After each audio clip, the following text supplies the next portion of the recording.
Il est donc délicat de travailler en famille. C'est ça, c'est le mot juste, Stéphane.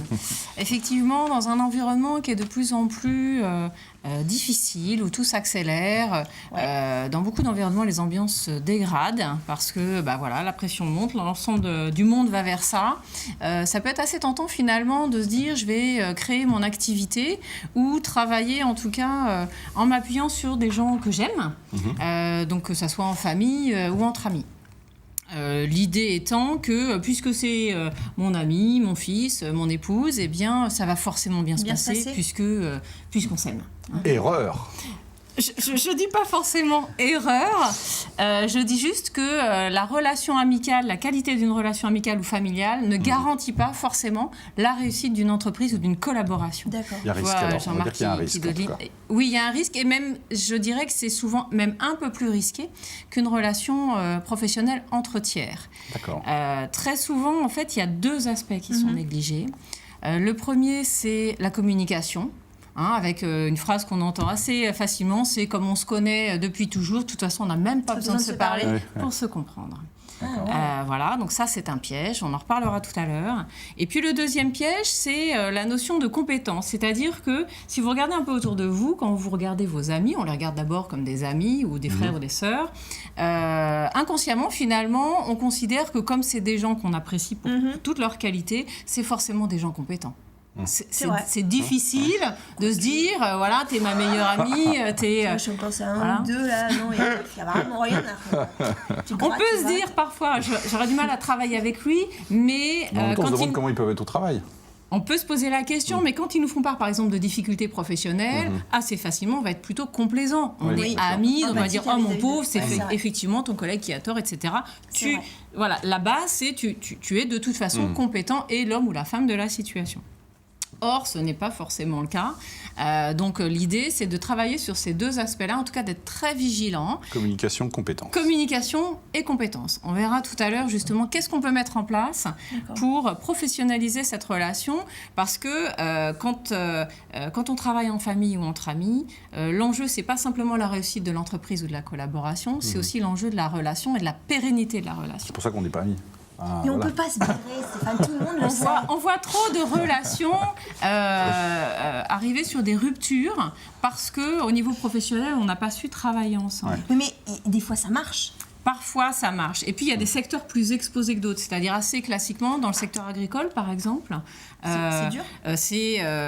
Parfois, on ne se pose même pas la question. Ça va de soi de travailler en famille. Ah oui. Parfois, on le voit aussi dans le secteur de la restauration. Où on voit monsieur, madame travailler ensemble, ou les neveux, les nièces. Voilà. Et ça n'est pas forcément plus simple. Donc certains secteurs sont plus exposés que d'autres. C'est vrai qu'on voit moins ça, par exemple, dans le secteur industriel, mis à part quand on est en phase de transmission d'entreprise. Surtout les familles. Il y a beaucoup d'entreprises familiales en Vendée. Oui. À la base, en plus. Oui, tout à fait. On continue sur la difficulté parfois de travailler en famille ou entre amis. Avec deux écueils que vous nous disiez tout à l'heure, deux aspects qu'il ne fallait pas négliger, la communication et la compétence. Donc, comment ne pas les négliger en fait? Tout à fait, cher Stéphane. Point. Concernant la communication, je vous conseille de poser des règles en fait, se donner des règles en termes de communication. Par exemple, on sait que de toute façon, dans une collaboration, on va rencontrer des difficultés, on aura des problèmes à résoudre. Instaurer un point régulier, par exemple, une fois par semaine, on se dit, tiens, le vendredi, on se voit, on fait un point régulier pour résoudre les problèmes de la semaine et puis partir sur... Une bonne semaine le lundi, quoi. Une bonne semaine le lundi qui suit. Mais comment ne pas entacher les bonnes relations amicales qu'on peut avoir si on travaille avec un ami, par exemple alors? Eh bien, l'idée, c'est justement de faire la part des choses.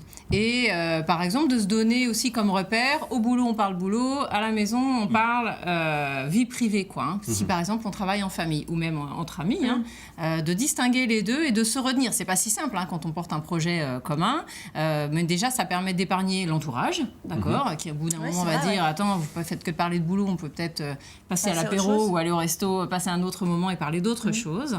Ça évite de tout mélanger et puis ça évite aussi d'être dans des situations où finalement il y a des problèmes ou des thèmes professionnels qui sont résolus le week-end et quand on arrive le lundi au travail, eh bien les autres salariés n'ont pas forcément l'information et du coup peuvent se sentir isolés, mis de côté et donc ça peut tirer un peu vers le bas.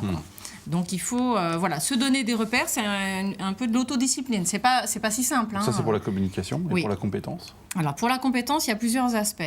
Si on doit avoir une relation de salarié à employeur, c'est pas la même chose que quand on bâtit un projet commun. Quand on est dans une situation où je vais devenir potentiellement ton salarié, moi je vous conseille en tant qu'employeur de traiter ce recrutement comme n'importe quel autre recrutement. Votre ami, c'est plus facile et c'est plus valorisant d'être embauché pour ses compétences que d'être embauché parce que je suis la fille de ou parce que je suis l'ami de.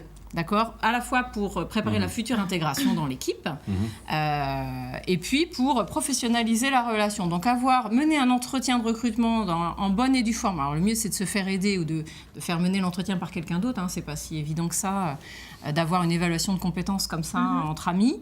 Mais professionnaliser les choses pour ne pas se faire embaucher juste parce qu'on a cette relation amicale. Ouais. Voilà. Si on doit bâtir un projet ensemble... L'association, c'est pas tout à fait la même chose. Moi, je vous conseille de mettre à plat un certain nombre d'éléments avant de prendre la décision de s'associer. Par exemple, en réfléchissant d'abord chacun de son côté, puis ensuite en mettant en commun. Avec, par exemple, un premier élément de réflexion sur qu'est-ce que je sais faire moi, qu'est-ce que je sais faire moi de mon côté. Pour avoir un état des lieux des compétences de chacun et puis voir comment ça peut se compléter pour éviter de se marcher un peu sur les pieds. J'y reviendrai après. On peut avoir un deuxième élément de réflexion sur ce qu'on a envie de faire. D'accord ? À la fois au niveau de l'entreprise, sur ce projet commun. Voilà, comment je me projette dans cette entreprise avec toi, en collaboration. Moi, dans 3 ans, je veux qu'on soit leader de je ne sais quoi. Ou dans 2 ans, je souhaite qu'on soit spécialiste de tel ou tel aspect. C'est intéressant d'y réfléchir d'abord individuellement et puis ensuite de confronter ça pour avoir à la fois une réflexion sur le projet de l'entreprise, mais aussi individuellement. Il faut que chacun arrive à s'y retrouver sur l'évolution de sa carrière ou son évolution professionnelle. Un troisième élément de réflexion, c'est de réfléchir sur comment chacun se projette dans cette future collaboration. Travailler sur nos horaires de travail, quels horaires on se donne, la gestion de la prise de repas, on mange ensemble, on ne mange pas ensemble, la relation avec les autres salariés, etc., etc. Et puis un 4e point sur mes craintes. J'ai peur de te perdre comme ami, j'ai peur de ne pas réussir. Y réfléchir individuellement, mettre en commun, et puis s'autoriser, au final, à se dire on n'est pas fait pour travailler ensemble. D'accord ? Il ne faut pas coûte que coûte s'emprisonner dans une... On peut péter un plomb, quoi. Plutôt faire semblant, quoi. Ne pas faire semblant, voilà. Rester soi-même et avoir l'honnêteté et la franchise au service de la qualité de la relation personnelle, de se dire... Je ne peux pas travailler avec toi. Ça n'enlève en rien. Je préfère te garder en ami, quoi. Je préfère te regarder en ami. Ça n'enlève en rien, la qualité de notre relation à côté, qu'elle soit familiale ou amicale. Merci beaucoup, Sandra.